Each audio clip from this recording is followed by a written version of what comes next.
ओम अथर्ववेदाय नमः। षष्ठम कांड सूक्त 101 वाजीकरण सूक्त। हे पुरुष, तुम से समर्थ वृषभ के समान प्राणवान हो, शरीर के अंग अवयव सुदृढ़ एवं वर्धित हो। इस प्रकार मानसिक एवं शारीरिक दृष्टि से परिपक्व तथा पुष्ट होने पर ही श्री को प्राप्त करो, जिस रस के द्वारा कृष पुरुष को वीर्यवान बनाते हैं और जिसके द्वारा रुग्ण पुरुष को पुष्ट किया जाता है। हे बृहस्पति, उसके द्वारा आप इस पुरुष के शरीरांगों को प्रत्यंचा चढ़े धनुष के समान सामर्थ्य वाला बनाए। हे वीर कामी पुरुष, अब हम लक्ष्य वेधन में समर्थ धनुष पर चढ़ी प्रत्यंचा के समान तुम्हारे शरीरांग को पुष्ट करते हैं। तुम प्रसन्न मन एवं हृष्ट पृष्ठ शरीर वाले होने पर जीव संगिनी के साथ रहो। सूक्त 102 अभिसामनस्य सूक्त। हे अश्विनी कुमारों, जिस प्रकार रथ में जुते हुए घोड़े वाहक की इच्छा अनुसार बर्ताव करते हैं, उसी प्रकार अपना मन हमारी ओर आकर्षित रहे और आप सदैव हमारे अनुकूल व्यवहार करें। आपके मन को मैं उसी प्रकार अपनी ओर आकर्षित करता हूँ, जिस प्रकार अश्वराज खूंटे में बंधी रज्जू को क्रीड़ा में सहज ही उखाड़ कर अपनी ओर खींच लेता है तथा वायु द्वारा उखाड़ा गया तृण जिस प्रकार वायु में ही घूमता रहता है, उसी प्रकार आपका मन हमारे साथ ही रमण करे। आपके ऐश्वर्य प्रदायक अंजन के समान हर्षदायक कुष्ठ तथा नल के हाथों द्वारा हम आपकी अनुकूलता प्राप्त करते हैं। सूक्त 103 शत्रुनाशन सूक्त। हे शत्रुओं, बृहस्पति देव तुम्हें पाश में बांधे, सर्व प्रेरक सविता देव तुम्हें बांधे, अर्यमा देवता भी तुम्हें बंधन में डाले, भगदेव और अश्विनी कुमार भी तुम्हें बांधे। शत्रुओं को हम पाश द्वारा बांधते हैं।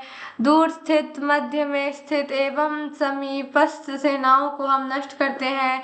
इंद्रदेव सेनापतियों को अलग करें और हे अग्निदेव, आप उनको पाश के द्वारा बांधकर अपने अधीन करें। फहराते हुए ध्वजाओं वाले शत्रु संग रण क्षेत्र वे संग्राम के लिए उतावले होकर आ रहे हैं। हे इंद्रदेव, आप इन्हें अलग अलग कर दें और हे अग्निदेव, आप इन्हें पाश में बांधकर अपने अधीन कर लें। सूक्त 104 शत्रुनाशन सूक्त। आदान और समदान नामक पाशों में हम शत्रुओं को बांधते हैं। उन शत्रुओं के जो अपान और प्राण है, उन्हें हम जीवनी शक्ति के साथ छिन्न भिन्न करते हैं। हमने इस आदान नामक पाश यंत्र को तप के द्वारा सिद्ध कर लिया है, जो इंद्रदेव द्वारा तीक्ष्ण किया हुआ है। हे अग्निदेव, आप संग्राम में हमारे शत्रुओं को पाश से बांधें। इंद्रदेव और अग्निदेव प्रसन्न होकर इन शत्रुओं को बंधन युक्त करें। राजा सोम एवं इंद्रदेव मरुदगणों के सहयोग से हमारे शत्रुओं को बांधे। 105 का शमन सूक्त। जिस प्रकार शीघ्रगामी मन जानने योग्य दूर स्थित पदार्थों तक शीघ्रता से पहुंचता है, उसी प्रकार हे कासे खांसी रोग, तुम मन के वेग से इस रोगी को छोड़कर दूर भाग जाओ।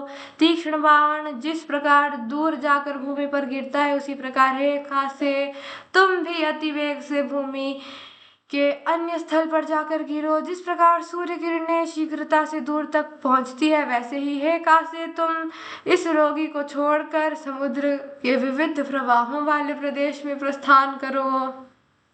सूक्त 106 दूरवाशाला सूक्त। हे अग्निदेव, आप अभिमुख होकर अथवा परांगमुख होकर गमन करते हैं तो हमारे देश में फूल सहित दूर्वा उगती है। हमारे गृहादि स्थानों में सरोवर हो जिनमें कमल खिले।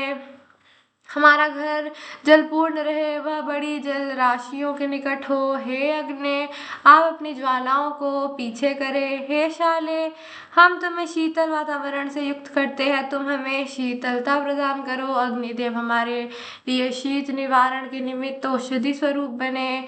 सूक्त 107 विश्वजित सूक्त। हे विश्वजित देव, आप जिस त्रायमाणा रक्षक शक्ति के सहयोग से जगत का पालन करते हैं, उनके आश्रय में हमें रखें। आप हमारे चौपायों, गौ गौ, घोड़ों आदि एवं दो पैर वालों, पुत्र पौत्र, सेवक आदि की रक्षा करें। हे त्रायमाण देव, आप हमें विश्वजित देव को प्रदान करें। हे विश्वजित, आप हमारे चौपायों एवं दो पैर वालों की रक्षा करें। हे विश्वजित देव, आप हमें कल्याणी शक्ति के अधीन करें। हे कल्याणी, आप हमारे दो पैर वालों एवं चार पैर वालों की रक्षा करें। हे कल्याणी देवी, आप हमें समस्त कार्यों के ज्ञाता सर्वविद देव को प्रदान करें। हे सर्वविद देव, आप हमारे दो पैर वालों एवं चार पैर वालों की रक्षा करें। सूक्त 108 मेधावर्धन सूक्त। हे देवत्व को धारण करने में समर्थ मेघों, आप हम सबके द्वारा सर्व प्रथम पूज्य है। आप गौ अश्वों सहित हमें प्राप्त हो। सूर्य किरणों के समान सर्वव्यापक शक्ति सहित आप हमारे पास आए। वेदों से युक्त ब्रह्मवती, ब्राह्मणों से सेवित ब्रह्मजूता, अतीन्द्रियार्थदर्शी ऋषियों द्वारा प्रशंसित, ब्रह्मचारियों द्वारा प्रवर्धित या स्वीकार की गई श्रेष्ठ मेधा बुद्धि का हम देवताओं या देवत्व की रक्षा के लिए आवाहन करते हैं।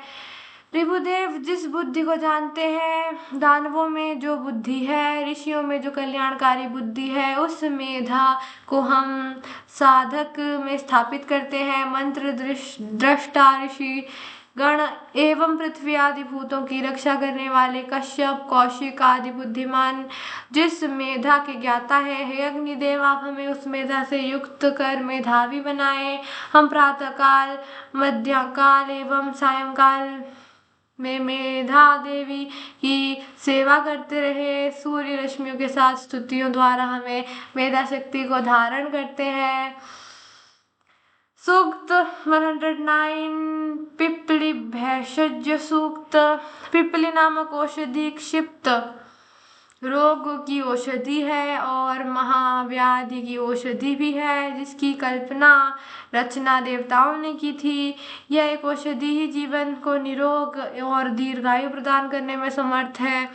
अपने जन्म से पूर्व आते समय पिप्पलियों ने बताया था कि जीवित प्राणी, मनुष्य आदि जिस किसी को भी हमें औषधि रूप खिलाया जाए वह नष्ट नहीं होता। हे पिप्पली औषधे, तुम वात विकार से पीड़ित एवं हाथ पैर फेंकने वाले उन्माद रोग की औषधि हो।